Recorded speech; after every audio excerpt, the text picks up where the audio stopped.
And so this is all about choosing your words carefully.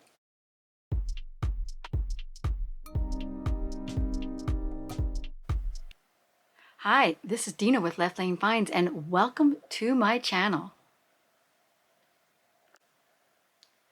I was invited to do a challenge by my cousin. She has a YouTube channel called Pertaining to Rose.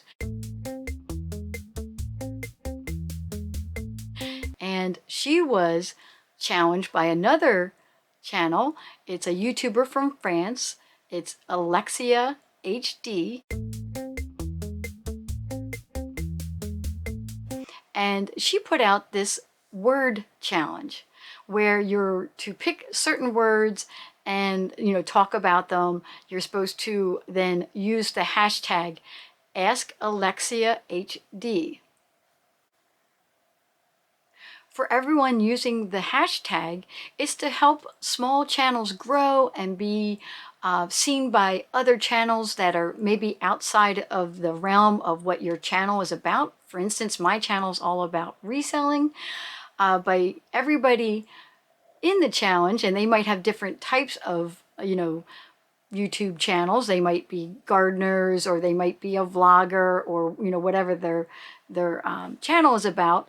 If they do the hashtag HD, if you search that hashtag, you will come up with all of these videos from all of these channels. You don't necessarily have to be a small channel. So I'm going to challenge my daughter, Green Bee Explorer, to participate in this challenge. I hope she does it. She doesn't have to do it, but I have a feeling she's going to do it too. So I'm going to do 3 words. I'm going to use 2 that Alexia used, and then I'm going to add 1 of my own. So the first word I'm going to use is impossible. And so this is all about choosing your words carefully. And sometimes, especially in the business I'm in, people are like, I want to do this, I want to be a reseller, but it's impossible. It's impossible because of the unknown.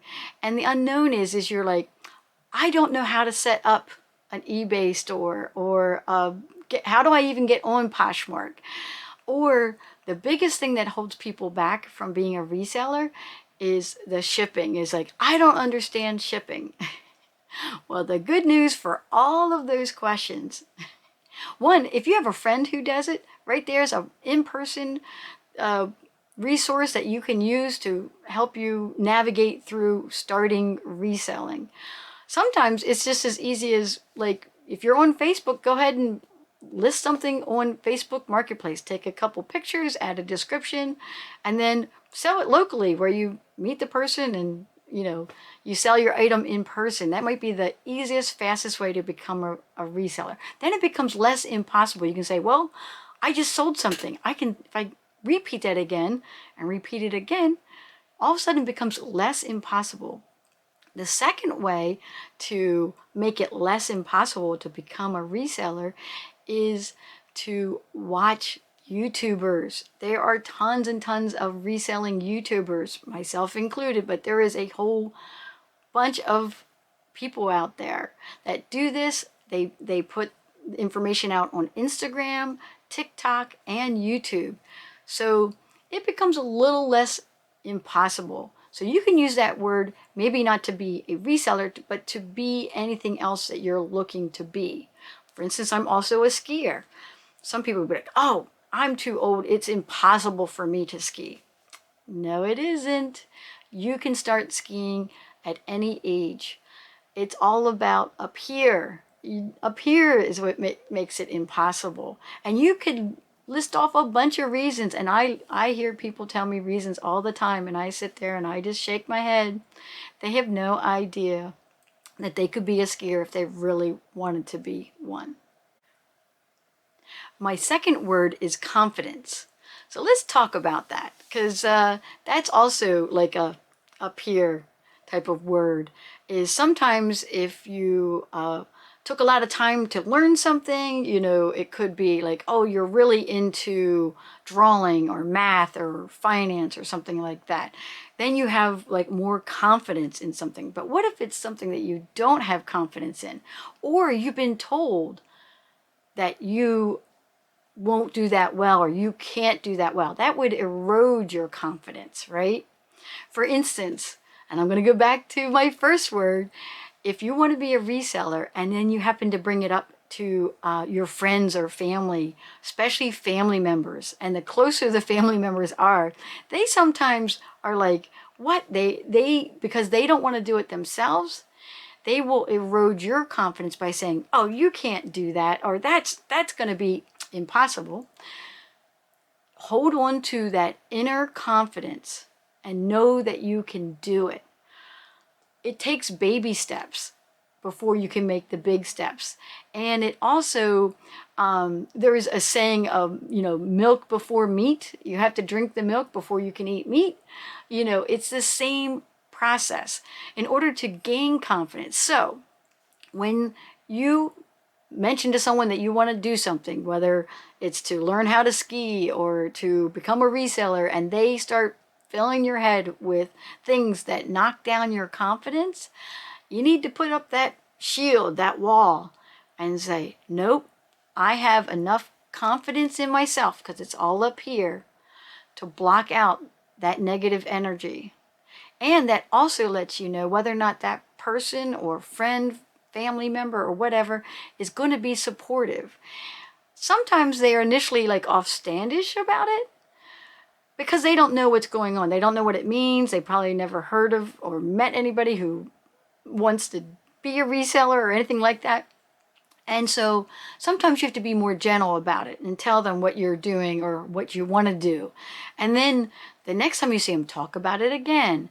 By the time you talk about it for the third or fourth time, they start to become your ally. They start to support you. And so in order to build confidence, don't let anybody else's like lack of confidence affect your confidence. Let's get into my third word. My third word is community.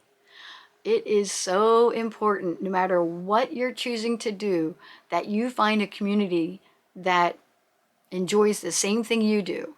For instance, I have a crocheting hobby that I like to do. And I haven't crocheted in a long time, but I still like to do it. And so I looked up on Facebook crocheting Facebook groups, and I found multiples of them. And then I kind of drilled down and said, well, I want to find ones in my state. And that's the ones I joined, because community was important to me. I was like, I want to have a community of local people that share the same interests as me. I also think if you want to become a reseller, or you are a reseller, let's say you're a reseller and you've just been doing reselling and you've been doing it on your own, there is an entire reselling community out there.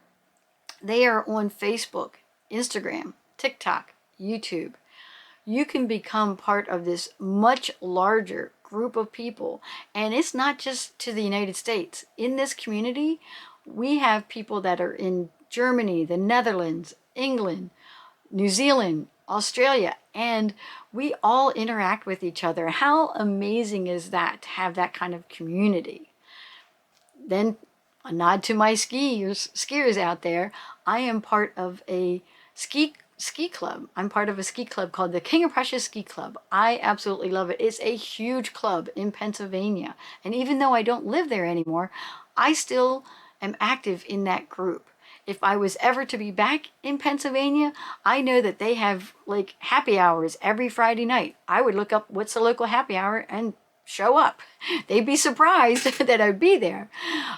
I also, all my trips, I book them through that group. And that's how I'm able to keep in touch with my ski buddies, is I am Facebook friends with them and I interact with them. I text them, I message them, and then I go skiing with them. And we have fun doing all those type of activities. So I think community, whatever your interests are, don't do them completely by yourself, or be thinking, well, I only know 2 other people in my town that do this. It's like, no, there's probably millions of people that do it.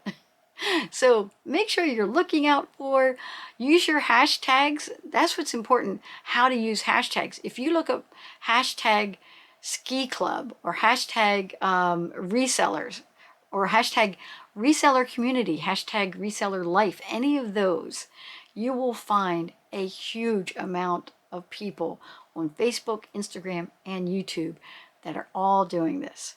So that's how you use hashtags to find other people. I even drilled down even further and did hashtag thrifting Michigan.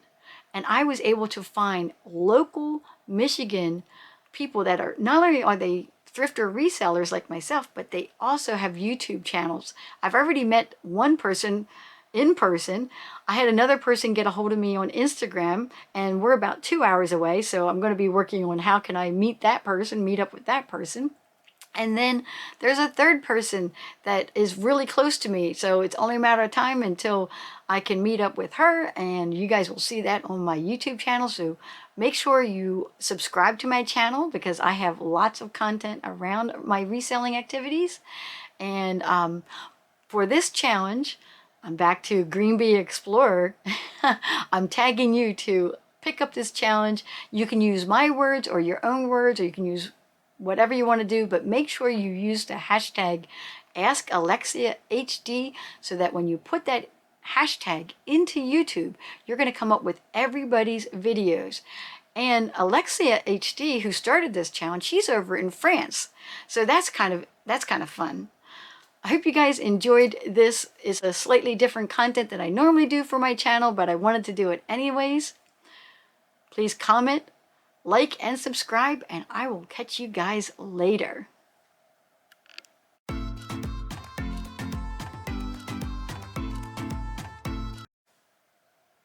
My second word is confidence. And I'm going to talk, did you guys hear that?